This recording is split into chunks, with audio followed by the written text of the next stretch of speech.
आदित्याय नमः आदित्याय नमः आदित्याय नमः आदित्याय नमः।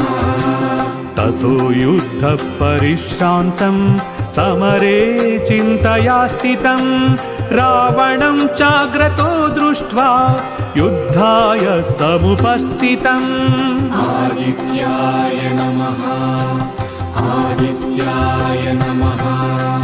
दैवतैश्च समागम्य द्रष्टुमभ्यागतोरणम् उपागम्य ब्रवीद्रामम् अगस्त्यो भगवान् ऋषिः।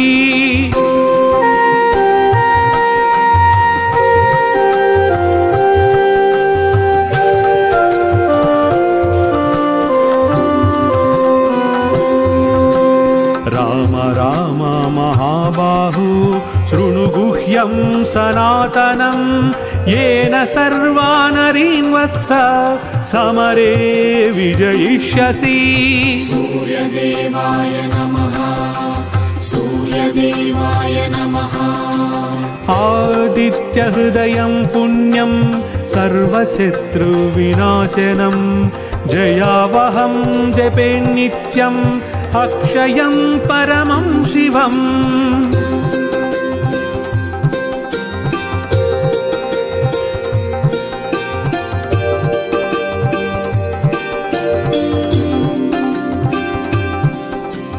सर्वमङ्गलमाङ्गल्यं सर्वपापप्रणाशनं चिन्ताशोकप्रशमनम् आयुर्वर्धनमुत्तमम्।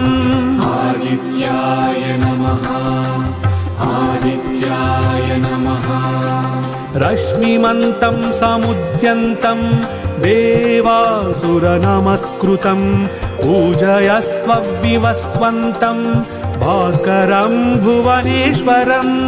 आदित्याय नमः आदित्याय नमः आदित्याय नमः आदित्याय नमः। सर्वदेवात्मको ह्येष तेजस्वी रश्मिभावनः येष देवासुरगणाल्लोकान् पाति गाभास्तिभिः। आदित्याय नमः आदित्याय नमः। येष ब्रह्मा च विष्णुश्च शिवस्कन्दः प्रजापतिः महेन्द्रो दनधः कालो यमः सोमो ह्यपाम्पतिः।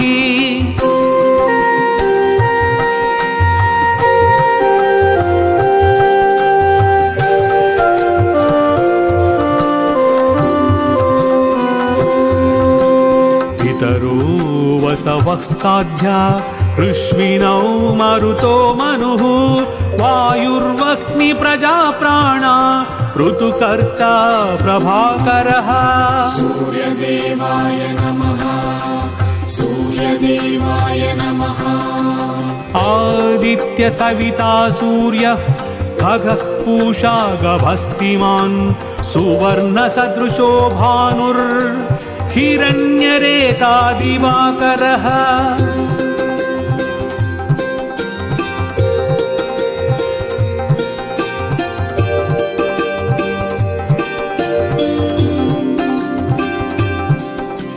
हरिदश्व सहस्रार्ची सप्तसप्तिर्मरीचिमान् तिमिरोन्नधनश्चम्बुस्पष्ट मार्ताण्ड अंशुमान्। आदित्याय नमः आदित्याय नमः। हिरण्यगर्भः शिशिरस्थवनु भास्करो रविः अग्निगर्भोदिते पुत्र शङ्कः शिशिरनाशनः। आदित्याय नमः आदित्याय नमः आदित्याय नमः आदित्याय नमः। व्योमनाथस्तमो भेदी ऋग्यजुस्सामपारगः घनवृष्टिरपां मित्रो विन्ध्यवीधि प्लवङ्गमः। आदित्याय नमः आदित्याय नमः आतपी मण्डलः मृत्युः पिङ्गलः सर्वतापनः कविर्विश्वो महातेजा दत्त सर्वभवोद्भवः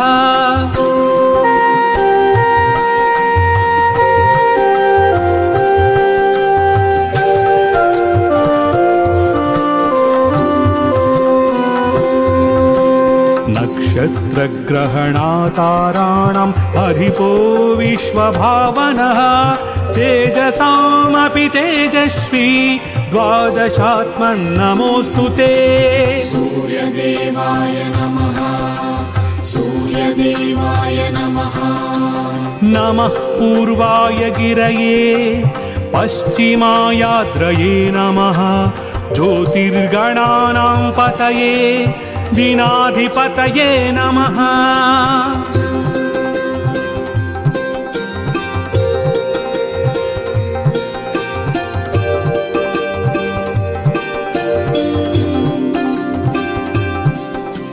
जयाय जयभद्राय हर्यश्वाय नमो नमः नमो नमः सहस्रांशो आदित्याय नमो नमः आदित्याय नमः आदित्याय नमः नमः उग्राय वीराय सारंगाय नमो नमः नमः पद्मप्रबोधाय मार्ताण्डाय नमो नमः आदित्याय नमः आदित्याय नमः आदित्याय नमः आदित्याय नमः ब्रह्मेशानच्युतेशाय सूर्यायादित्यवर्चसे भास्वते सर्वभक्षाय रौद्राय वपुषे नमः आदित्याय नमः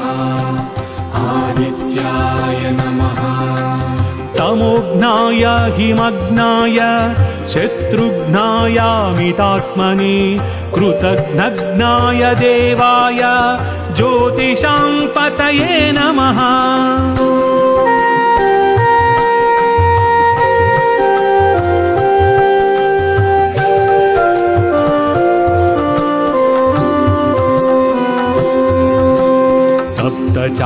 तप्तचामीकराभाय वह्नये विश्वकर्मणे नमस्तमोभिनिघ्नाय रुचये लोकसाक्षिणे सूर्यदेवाय नमः सूर्यदेवाय नमः नाशयत्येष वैभूतं तदेव सृजति प्रभुः पायत्येष तपत्येष पश्यत्येष गभस्तिभिः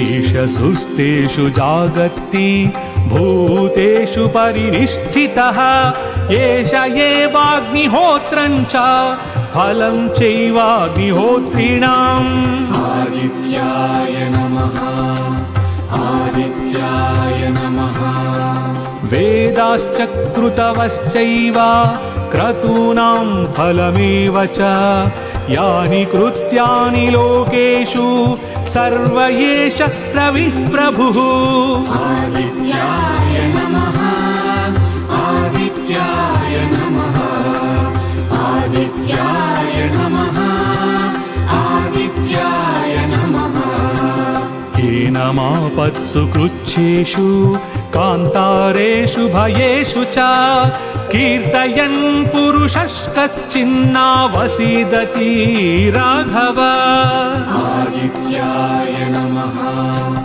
आदित्याय नमः पूजयस्वैनमेकाग्रो देवदेवं जगत्पतिम् एतत्त्रिगुणितं जप्त्वा युद्धेषु विजयश्वसि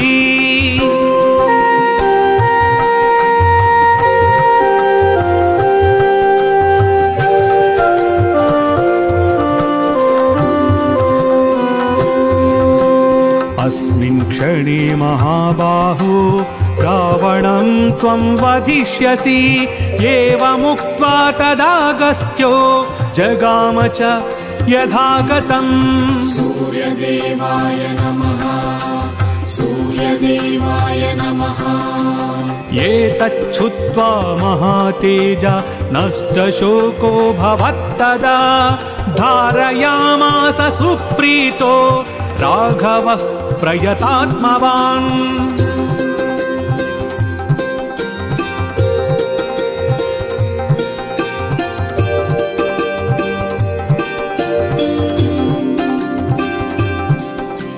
आदित्यं प्रेक्ष्य जप्त्वा तु परं हर्षमवाप्तवान् त्रिराचं यः शुचिर्भूत्वा धनुरादाय वीर्यवान् आदित्याय नमः आदित्याय नमः रावणं प्रेक्ष्य हृष्टात्मा युद्धाय समुपागमत् सर्वयत्नेव महता वधे तस्य धृतोऽभवत् आदित्याय नमः आदित्याय नमः आदित्याय नमः आदित्याय नमः अथ रविरवदन्निरीक्ष्य रामम् मुदितमनः परमम् प्रहृष्यमाणः निशिचरपति संक्षयं विदित्वा सुरगणमज्जगतो वचस्त्वरेति